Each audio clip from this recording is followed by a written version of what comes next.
रात का समय था। जंगल घने और भयानक सन्नाटे में डूबा हुआ था। चांदनी की हल्की रोशनी पेड़ों के बीच से छनकर आ रही थी।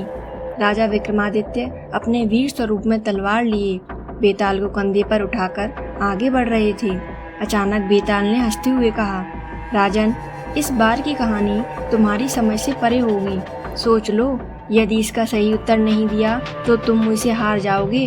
विक्रमादित्य ने गंभीरता से कहा, कहानी शुरू करो बेताल। बेताल ने एक राजा और उसके राज्य की कहानी शुरू की। किसी समय की बात है, एक राजा था जिसका नाम महाराज वीरेंद्र था। वह अपने बुद्धिमान निर्णयों और धर्म के प्रति निष्ठा के लिए प्रसिद्ध थे। लेकिन एक दिन उनकी प्रजा में भय फैल गया, क्योंकि राज्य में एक रहस्यमयी व्यक्ति आकर अजीब घटनाओं को अंजाम दे रहा था।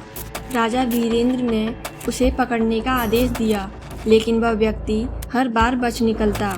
कोई नहीं जानता था कि वह कौन है और क्यों वह राज्य में ऐसी हरकतें कर रहा है। उस व्यक्ति का क्या उद्देश्य है? राजा ने सबसे बड़े योद्धाओं को भेजा, पर वे भी उसे पकड़ने में असफल रहे।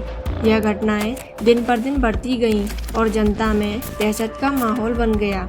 एक दिन वह रहस्यमयी व्यक्ति सीधे महल में घुस आया और राजा वीरेंद्र के सिंहासन के पास पहुंच गया।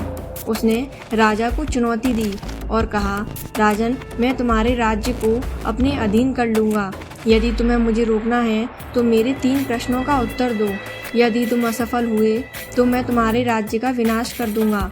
राजा ने उसकी चुनौती को स्वीकार किया। पहला प्रश्न था कि मैं कौन हूँ। राजा ने ध्यान से देखा, लेकिन वह व्यक्ति अदृश्य हो गया। राजा को यह समझ ही नहीं आ रहा था कि आखिर वह कौन है। दूसरा प्रश्न था, तुम मुझे कैसे रोक सकते हो। यह प्रश्न सुनते ही राजा असमंजस में पड़ गए, क्योंकि वह उस व्यक्ति को देख ही नहीं पा रहे थे। और तीसरा प्रश्न था, यदि तुम मुझे पहचान भी लो तो मुझे कैसे रोकोगे।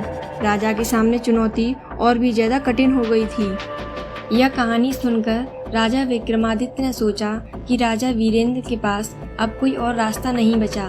तभी बेताल ने कहा, अब सोचो राजन, यदि तुमने इसका सही उत्तर नहीं दिया तो तुम्हारा सिर धड़ से अलग हो जाएगा। विक्रमादित्य ने गहरी सांस ली और उत्तर दिया, वह व्यक्ति खुद राजा वीरेंद्र का ही दूसरा रूप था, जो उनके मन के भीतर का अंधकार था। जब तक राजा अपने मन के इस अंधकार को नहीं पहचानता और उसे नहीं हराता, तब तक राज्य में शांति नहीं हो सकती थी।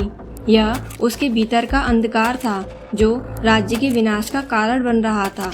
बेताल ने विक्रम की पीठ पर हल्की हंसी के साथ ताली बजाई और कहा, तुमने सही उत्तर दिया, लेकिन ध्यान रहे, हर व्यक्ति का सबसे बड़ा शत्रु उसके स्वयं का अहंकार होता है। राजा वीरेंद्र ने जब अपने अहंकार को पहचान लिया तो राज्य में शांति आ गई। विक्रम ने बेताल को कंधे पर वापस उठाया और कहा, शत्रु चाहे बाहर हो या भीतर, विजय सच्ची साहस और विवेक से ही मिलती है।